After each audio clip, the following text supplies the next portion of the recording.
तो सबसे पहले हम सेक्शन ए का प्रश्न देखेंगे, उसके बाद सेक्शन बी सामाजिक विज्ञान का प्रश्न देखेंगे।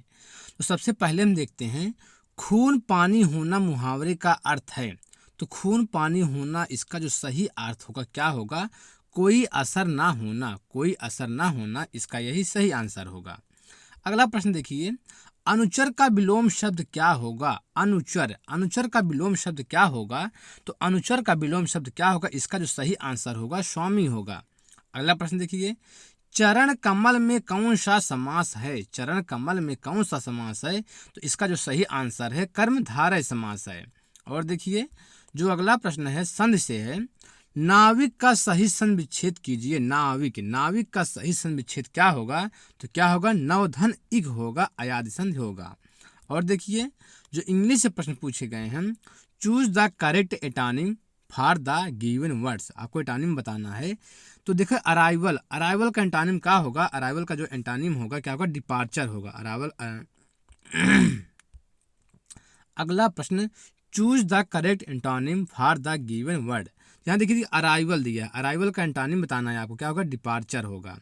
अगला क्वेश्चन देखिए, change passive voice, change the passive voice, आपको पैसिव वॉइस में चेंज करना है। अब देखिए, people, people speak different language in India. तो इसका जो सही आंसर होगा पैसिव वॉइस में क्या होगा? देखिए, different language, language are spoken in India. और देखिए, जो प्रीपोजिशन पूछा गया है, fill in the blank correct preposition आपको भरना है। देखिए, जो प्रश्न है, he will inform dot dot me about the matter, तो इसमें क्या भरा जाएगा? प्रीपोजिशन टू भरा जाएगा।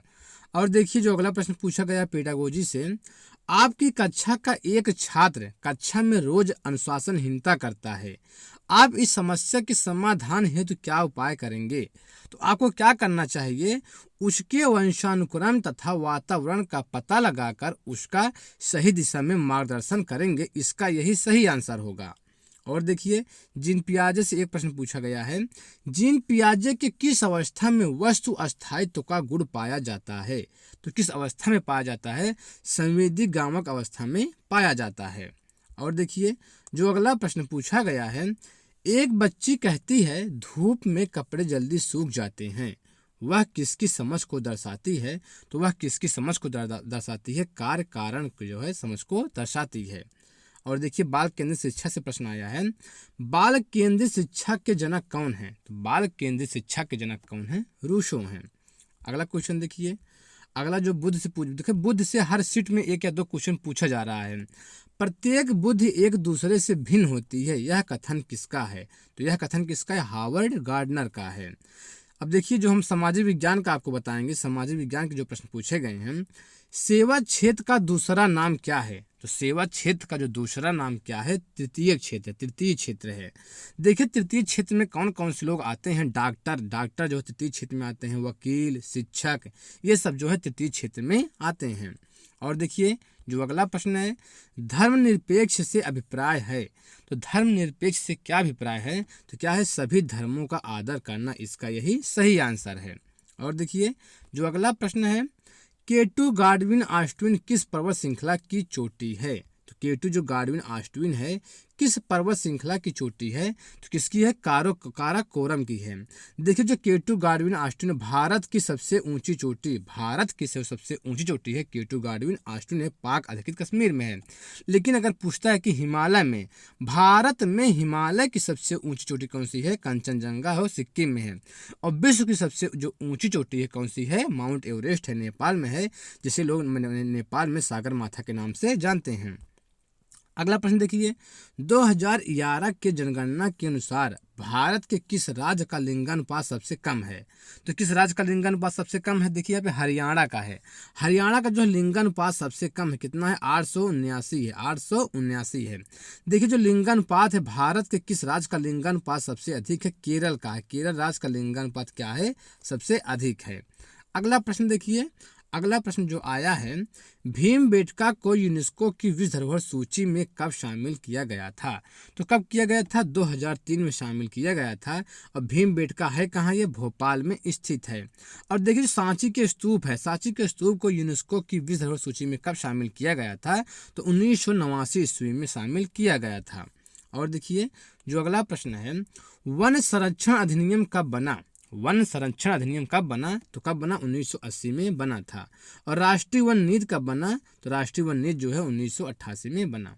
और देखिए बेतवा नदी मिलती है, तो बेतवा नदी किसमें मिलती है? तो बेतवा नदी जो है यमुना नदी में मिलती है, इसका यही सही आंसर है। और देखिए जो अगला प्रश्न है, साख पत्र दिया जाता है, साख पत्र जो दिया जाता है तो किसके द्वारा दिया जाता है? एक आयातकर्ता के द्वारा जो है साख पत्र दिया जाता है, इसका यही सही आंसर है। अगला प्रश्न देखिए, चंद्रगुप्त के शासन विस्तार में किसने मुख्य रूप से मदद की थी? तो चंद्रगुप्त के शासन विस्तार में किसने मुख्य रूप से मदद की थी?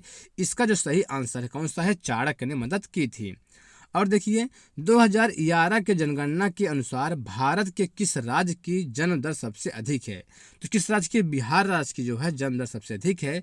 और सबसे कम जो है जन्म दर किसका है? किस राज्य का है? गोवा का है। देखिए जो जनगणना 2011 के जनगणना से 2 प्रश्न पूछे जा रहे हैं, तो आप 2011 जनगणना जो है अच्छे से पढ़ के जाइए। और देखिए जो अगला प्रश्न है, मध्य प्रदेश का आदिवासी बहुल क्षेत्र है, तो मध्य प्रदेश का जो आदिवासी बहुल क्षेत्र है कौन सा है? रतलाम है, इसका यही सही आंसर है। अगला प्रश्न देखिए, कौन सी नदी अमरकंटक पहाड़ से निकलती है या पहाड़ी से निकलती है? तो कौन सी नदी अमरकंटक की पहाड़ी से निकलती है? कौन सी नदी है? नर्मदा और सोन नदी जो है अमरकंटक की पहाड़ी से निकलती है। अगला प्रश्न देखिए, आर्य शब्द का शाब्दिक अर्थ क्या है? तो आर्य शब्द का जो शाब्दिक अर्थ होता है क्या होता है? श्रेष्ठ और कुलीन या कुलीन होता है, श्रेष्ठ या कुलीन होता है। और देखिए शून्यकाल, शून्यकाल देखिए क्या होता है? शून्यकाल क्या है? तो शून्यकाल जो है यह वर्ष 1962 में जारी है, यह 1962 से जारी शून्यकाल जो है यह 1962 से जारी है। इसमें संसद सदस्य बिना पूर्व सूचना के मामले उठा सकते हैं। ध्यान समझिए, प्रश्नकाल और कार्यक्रम तय करने के मध्य का समय शून्यकाल होता है। मतलब प्रश्नकाल और कार्यक्रम तय करने का मध्य का समय शून्यकाल होता है। इसका समय कब होता है? शून्यकाल का समय कब होता है? इसका समय दोपहर 12 बजे से लेकर 1 बजे तक होता है। भारतीय संविधान प्रक्रिया में शून्यकाल शब्द का उल्लेख नहीं है। ये बहुत इंपॉर्टेंट है, देखिए ये कि शून्यकाल का जो समय होता है 12 से लेकर 1 बजे तक होता है। और देखिए जो अगला प्रश्न है, माउंट एवरेस्ट किस महाद्वीप में आता है? तो माउंट जो एवरेस्ट है किस महाद्वीप में आता है? एशिया महाद्वीप में आता है। और देखिए माउंट एवरेस्ट किस देश में स्थित है? नेपाल में स्थित है। अगला क्वेश्चन देखिए, किस मुगल शासक का 2 बार राज्याभिषेक हुआ था? तो किस मुगल शासक का 2 बार राज्याभिषेक हुआ था? इसका जो सही आंसर होगा शाहजहां का हुआ था। अगला क्वेश्चन देखिए, पूर्वी घाट या पश्चिमी घाट को जोड़ने वाली पहाड़ियाँ कौन सी हैं? तो पूर्वी घाट या पश्चिमी घाट को जोड़ने वाली जो पहाड़ियाँ हैं कौन से? नीलगिरी की पहाड़ियाँ हैं। देखिए पश्चिमी घाट, पूर्वी घाट, पर्वत, पहाड़ से 1 2 क्वेश्चन 3 क्वेश्चन जरूर पूछे जा रहे हैं। अगला क्वेश्चन देखिए, भाषा का वर्णन किस अनुसूची में है? तो भाषा का जो वर्णन है किस अनुसूची में है? अनुसूची 8 में है। अनुसूची 8 में भाषा का वर्णन किया गया है। देखिए जब संविधान बनकर तैयार हुआ था उस समय जो है मूल अनुसूची में 8 अनुसूची थी। मतलब कि जब संविधान बनकर हमारा तैयार हुआ था उस समय 8 अनुसूची थी, लेकिन वर्तमान में मूल संविधान में कितनी अनुसूची हो गई? 12 अनुसूची हो गई है। और देखिए जो अगला प्रश्न है, ये देखिए अनुच्छेद 343 भारत की राजभाषा हिंदी और लिपि देवनागरी होगी। बहुत इंपॉर्टेंट ये भी है, पूछा है कई बार एग्जाम में कि किस अनुच्छेद के तहत भारत की राजभाषा हिंदी और लिपि क्या होगी? देवनागरी होगी। तो किस अनुच्छेद के तहत? अनुच्छेद 343 के तहत।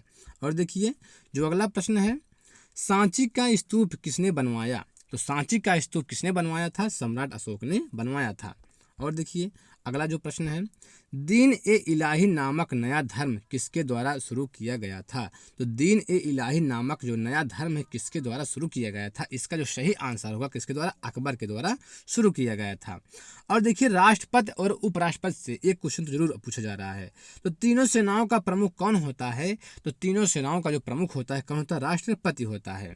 अगला क्वेश्चन देखिए, सिंधु घाटी सभ्यता, सिंधु घाटी सभ्यता के दक्षिण में कौन सी नदी है? तो सिंधु घाटी सभ्यता के दक्षिण में जो है गोदावरी नदी है। देखिए सिंधु घाटी सभ्यता से 2 क्वेश्चन पूछे जा रहे हैं, सिंधु घाटी सभ्यता से। और देखिए अगला जो प्रश्न है, सिंधु घाटी सभ्यता का कौन सा स्थान भारत में स्थित है? कौन सा? लोथल, लोथल जो है भारत में स्थित है। और देखिए जो अगला प्रश्न है, जातक किसका ग्रंथ है? जातक किसका ग्रंथ है? जातक जो है बौद्ध धर्म का ग्रंथ है। और देखिए गुप्त वंश से भी प्रश्न पूछा गया है। गुप्त वंश के किस शासक ने सर्वप्रथम महाधिराज की उपाधि धारण की थी? तो महाधिराज उपाधि की धारण किसने की थी? इसका जो सही आंसर होगा चंद्रगुप्त प्रथम ने जो है की थी। अगला क्वेश्चन देखिए, बाल विवाह प्रथा आरंभ हुई। तो बाल विवाह जो प्रथा थी कब आरंभ हुई, किसके शासन काल में हुई? गुप्त काल में हुई थी। तो बाल विवाह प्रथा आरंभ गुप्त काल में हुई थी। अगला क्वेश्चन देखिए, दिल्ली के प्रथम सुल्तान कौन थे जिन्होंने दक्षिण भारत को पराजित करने का प्रयास किया? तो कौन थे वो? अलाउद्दीन खिलजी थे जिन्होंने दक्षिण भारत को पराजित करने का प्रयास किया। तो ठीक है दोस्तों, इस तरह हमारा वीडियो कंप्लीट हुआ। यदि आप हमारे चैनल पर पहली बार आए हैं तो आप हमारे चैनल सब्सक्राइब कर दीजिए, लाइक कर दीजिए, बेल आइकन को प्रेस कर दीजिए, क्योंकि हम आपके लिए जितना क्वेश्चन लाते रहेंगे। तो ठीक दोस्तों, आज के लिए इतना ही।